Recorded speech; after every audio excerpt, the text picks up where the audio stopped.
సూర్యాపేట జిల్లా పాలకవీడు మండలంలో టెన్షన్ వాతావరణం నెలకొంది. మహంకాళి గూడెంలోని దక్కన్ సిమెంట్ ఫ్యాక్టరీ దగ్గర ఉద్రిక్తత నెలకొంది. పోలీసులపై బీహార్ కార్మికులు దాడి చేయడంతో పాటు పోలీస్ వాహనం అద్దాల్ని ధ్వంసం చేశారు.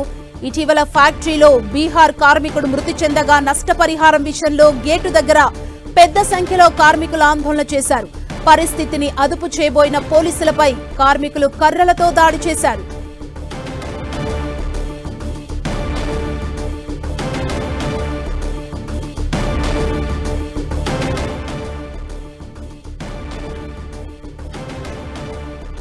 సూర్యాపేట జిల్లా పాలకవీడు మండలంలో టెన్షన్ వాతావరణం నెలకొంది. మహంకాళి గూడెంలోని దక్కన్ సిమెంట్ ఫ్యాక్టరీ దగ్గర ఉద్రిక్తత నెలకొంది. పోలీసులపై బీహార్ కార్మికులు దాడి చేయడంతో పాటు పోలీస్ వాహనం అద్దాల్ని ధ్వంసం చేశారు. ఇటీవల ఫ్యాక్టరీలో బీహార్ కార్మికుడు మృతి చెందగా నష్టపరిహారం విషయంలో గేటు దగ్గర పెద్ద సంఖ్యలో కార్మికులు ఆందోళన చేశారు. పరిస్థితిని అదుపు చేయబోయిన పోలీసులపై కార్మికులు కర్రలతో దాడి చేశారు.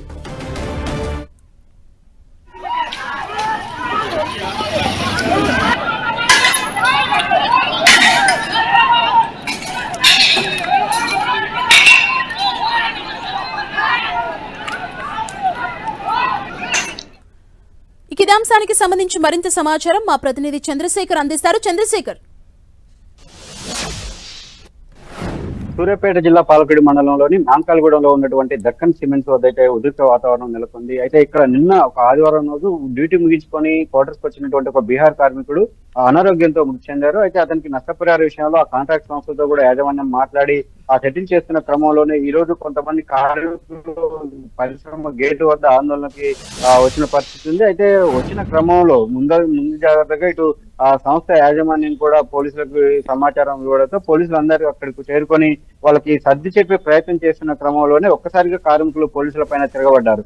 మనం విజువల్స్ లో కూడా క్లియర్ గా చూడొచ్చు. పోలీసులని ఉరికిచ్చి కొడుతున్న దృశ్యాలు కూడా చాలా క్లియర్ గా ఉన్నాయి. అక్కడంతా కూడా అక్కడ అంటే ఒక 10 మంది కార్మికులే ఉండటం, అదేవిధంగా అప్పటికే యాజమాన్యం కూడా వాళ్ళతో సంప్రదింపులు జరిపి ఒక కాంట్రాక్ట్ సంస్థ వాళ్ళకి సంబంధించిన పరిహారం కూడా నిర్ణయించడంతో చాలా మామూలు విషయం అని చెప్పి వాళ్ళు 10 మంది రావడంతో ఒక్కసారిగా కార్మికులందరూ కూడా తిరగబడడంతో పోలీసులు కూడా నియంత్రించలేకపోయారు. ఈ ఘటనలో ఇటు స్థానిక ఎస్ఐ పాలకవీడు ఎస్ఐతో పాటు ఒక హోంగార్డు కూడా కొంత గాయాలైన పరిస్థితి ఉంది. ఎంతో ఒక ఉద్రిక్త వాతావరణం నెలకొని అక్కడ పోలీసులు అక్కడి నుంచి ఎస్కేప్ అయ్యాల్సిన పరిస్థితి అక్కడ నెలకొన్న పరిస్థితి ఉంది.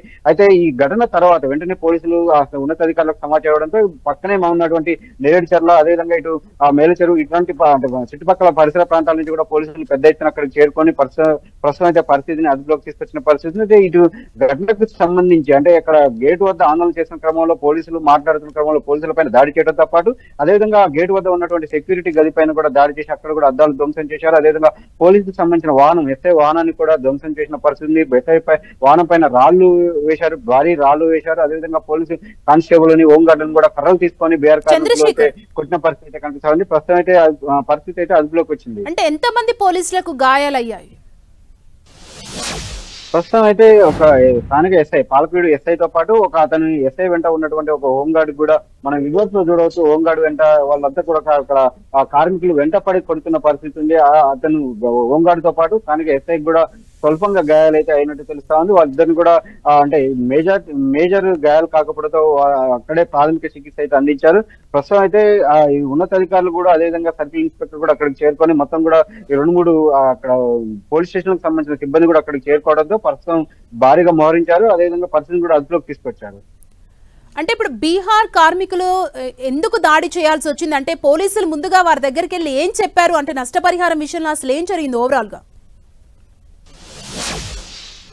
అంటే మనకు ఇటు పరిశ్రమ ఇస్తున్నటువంటి సమాచారం ప్రకారం నిన్న ఒక బీహార్ కార్మికుడు ఆ డ్యూటీ ముగిసి క్వార్టర్కి వచ్చిన క్రమంలో హార్ట్ అటాక్ గురై చనిపోయారని చెప్తా ఉన్నారు. అయితే వెంటనే చనిపోయిన వెంటనే పరిశ్రమకి సమాచారం అందడంతో పాటు అది వీళ్ళంతా కూడా బీహార్ కార్మికులంతా కూడా నేరుగా సంస్థతో అటాచ్మెంట్ ఉండదు. అంటే కాంట్రాక్ట్ కానీ ఇవన్నీ కూడా ఒక సంస్థ ద్వారా ఉంటుంది. ఆ కాంట్రాక్ట్ సంస్థను పిలిచి వాళ్ళు మాట్లాడిన క్రమంలో కొంత అమౌంట్ అనేది అంటే జనరల్ గా వీళ్ళందరూ కూడా ఏదైనా ప్రమాదం జరిగితే ఆ కుటుంబాన్ని ఆదుకునేందుకు కొంత సాయం చేయాలని చెప్పి ముందే అగ్రిమెంట్ ఉంటుంది.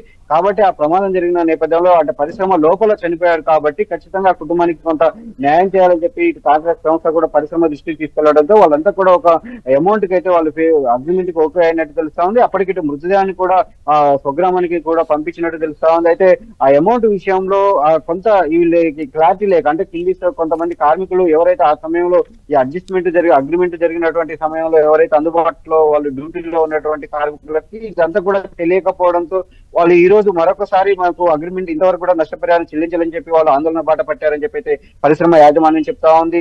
అయితే ఇటు కార్మికులు మాత్రం తమకు ఇంతవరకు నష్టపరిహారం మీద అగ్రిమెంట్ అంటే ఇంత ఇస్తామని చెప్పారు కానీ దాని చెల్లింపు విషయంలో మాత్రం ఇప్పటివరకు కూడా క్లారిటీ లేకపోవడంతోనే మేము ఆందోళన చేపడుతున్నామని చెప్పి కార్మికులు చెప్తున్నారు. ఈ క్రమంలోనే అక్కడ చేరుకున్నటువంటి పోలీసులు వాళ్ళతో పరిశ్రమతో మాట్లాడదాం, అదేవిధంగా అక్కడికి ఇప్పటికీ ఒక అగ్రిమెంట్ అయింది కాబట్టి మీరు ఇలా చేయడం కరెక్ట్ కాదని చెప్పి నచ్చ చెప్తున్న క్రమంలోనే కొంతమంది కార్మికులు ఒక్కసారిగా దురుసుగా పోలీసులతో ప్రవర్తించే ప్రయత్నం చేశారు. ఆ క్రమంలో పోలీసులు కూడా కొంత వాళ్ళని కట్టడి చేసే ప్రయత్నం చేయబోగా ఒక్కసారిగా కార్మికులు వాళ్ళ దగ్గర అప్పటికే నిరసన చేస్తున్న క్రమంలో అందుబాటులో ఉన్నటువంటి రాళ్లు కర్రలు తీసుకొని వాళ్ళు పోలీసులపై తిరగబడిన పరిస్థితి. అయితే వాస్తవానికి ఆందోళన జరుగుతున్నట్టు సమాచారం అందడంతో అందుబాటులో ఉన్నటువంటి సిబ్బందితోనే స్థానిక శాఖలు చేరుకున్నారు. అక్కడి నుంచి దాదాపు ఒక 10 కిలోమీటర్ల లోపే పోలీస్ స్టేషన్ ఉంటుంది. వెంటనే సమాచారం రావడంతో అక్కడి నుంచి తనకు అందుబాటులో ఉన్నటువంటి సిబ్బందితో ఒక వెహికల్ లో మాత్రమే అక్కడికి వెళ్లారు. తీరా అక్కడికి వెళ్లిన తర్వాత ఆందోళన కొంత ఉధృతంగా మారడంతో అప్పటికే సమాచారించి ఉన్నతాధికారులు అదేవిధంగా సమీప పోలీస్ స్టేషన్ కి అదనపు సిబ్బంది వచ్చేలోపు ఈ ఘటన చోటు చేస్తుందని చెప్పి పోలీసులు చెప్తా ఉన్నారు.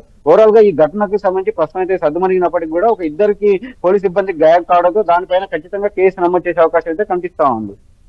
Thank you Chandrasekhar.